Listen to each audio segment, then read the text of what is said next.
वाराणसी की ज्ञानवापी मस्जिद को लेकर शुरू हुआ विवाद के बीच नई मांग उठने लगी है। विश्व हिंदू परिषद यानी विप ने देश में इस निंदा के विरुद्ध कड़े कानून को लागू करने की मांग की है। विप का कहना है कि इसके लागू होने से किसी भी धर्म का मजाक बनाने वाले डरेंगे और काफी हद तक विवाद शांत हो सकता है। आखिर ये इस निंदा कानून है क्या, इसके लागू होने से क्या होगा, कितने देशों में इस निंदा कानून लागू है और कहाँ इसमें क्या सजा मिलती है, आइए सब कुछ जानते हैं। तो सबसे पहले जानते हैं कि इस निंदा कानून है क्या। दरअसल इस निंदा का मतलब होता है किसी धर्म मजहब की आस्था का मजाक बनाना या किसी धर्म के प्रतीकों, चिन्हों, पवित्र वस्तुओं का अपमान करना। ईश्वर के सम्मान में कमी, पवित्र या अदृश्य मानी जाने वाली किसी चीज के प्रति अपमान करना इस निंदा माना जाता है। इस निंदा को लेकर कई देशों में अलग अलग प्रकार के कानून हैं। कई देशों में तो इसके लिए मौत की सजा तक का भी प्रावधान है। 40% देशों में कानून ये लागू है। प्यू रिसर्च सेंटर के अनुसार 2019 तक दुनिया के 40% देशों में इस निंदा के खिलाफ कानून या नीतियां थी। ज़्यादातर ये कानून मुस्लिम देशों में लागू है। हालांकि इस कानून के गलत प्रयोग का भी आरोप लगातार लगता रहा है। मुस्लिम देशों में इसके जरिए अल्पसंख्यकों, हिंदुओं, सिखों, ईसाइयों पर काफ़ी जुल्म होते रहे हैं।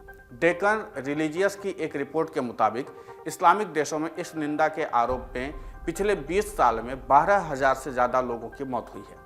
अब थोड़ा सा इसका इतिहास भी जान लेते हैं क्या है। इस निंदा के खिलाफ सबसे पहले ब्रिटेन ने वर्ष 1860 में कानून लागू किया था। वर्ष 1927 में इसका विस्तार किया गया। इसके बाद कई क्रिश्चियन देशों और फिर इस्लामिक देशों ने इसको लेकर कानून बनाया। अभी अमेरिका समेत 12 यूरोप के, 14 नॉर्थ अफ्रीका के और 18 सब सहारन अफ्रीका के और 18 एशिया के 17 देशों में इस निंदा कानून लागू है। 22 देशों में धर्म त्याग के खिलाफ कानून है। ये ज़्यादातर इस्लामिक देश हैं जहां लोग अपनी मर्जी से इस्लाम नहीं छोड़ सकते हैं। कुछ देशों में तो ऐसा करने वालों को मौत तक की सज़ा मिलती है। अब आगे जानते हैं कि किस देश में इस निंदा पर क्या सज़ा मिलती है, क्या प्रावधान है इसका। अफगानिस्तान में इस निंदा से जुड़े मामलों में शरिया कानून लागू होता है। इसमें दोषी को फांसी की सज़ा दी जाती है। अफ्रीका में बात की जाए तो अफ्रीका देश में मोरिटेनिया में भी इस निंदा के आरोपी को मौत की सज़ा दी जाती है। मलेशिया में इस निंदा से जुड़े मामलों में अधिकतम 3 साल की कैद और जुर्माने का प्रावधान है। वहीं नाइजीरिया में भी इस्लाम के विरुद्ध बोलने वालों को फांसी की सज़ा मिलती है। इतना ही नहीं, अफगानिस्तान, पाकिस्तान और भी जो एशियाई मुल्क के देश हैं वहाँ पर भी सजाए मौत का ही प्रावधान है। इसलिए कई देशों में मैंने जो जिक्र किया था कि कई देशों में इस तरीके के कानून लागू होते हैं।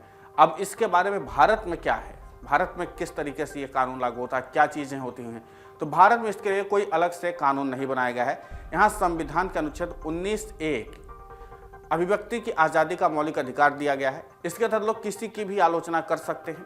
हालांकि 1927 में भारतीय दंड संहिता में धारा 295(a) जोड़कर प्रावधान किया गया कि यदि कोई जानबूझकर और दुर्भावनापूर्ण इरादे से भारत के नागरिकों के किसी भी वर्ग की धार्मिक भावनाओं को ठेस पहुंचाएगा या फिर उसके वर्ग के धर्म का या धार्मिक विश्वास का अपमान करेगा तो उसे 3 साल तक की सजा हो सकती है। लेकिन इसके लिए एक संवैधानिक प्रक्रिया अदालत के तहत ही सजा मिल सकती है। तो भारत में इस निंदा के कानून को लेकर के इसी तरीके से प्रावधान है।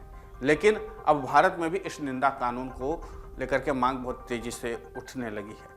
इस कानून को लेकर के आपकी क्या राय है, आप क्या सोचते हैं इस कानून के बारे में, हमें कमेंट करके ज़रूर बताएं।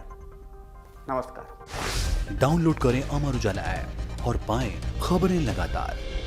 अगर आप ये वीडियो YouTube पर देख रहे हैं तो हमारे चैनल को सब्सक्राइब करें और बेल आइकन को दबाना ना भूलें। अगर आप Facebook पर ये वीडियो देख रहे हैं तो हमारे पेज को लाइक करें।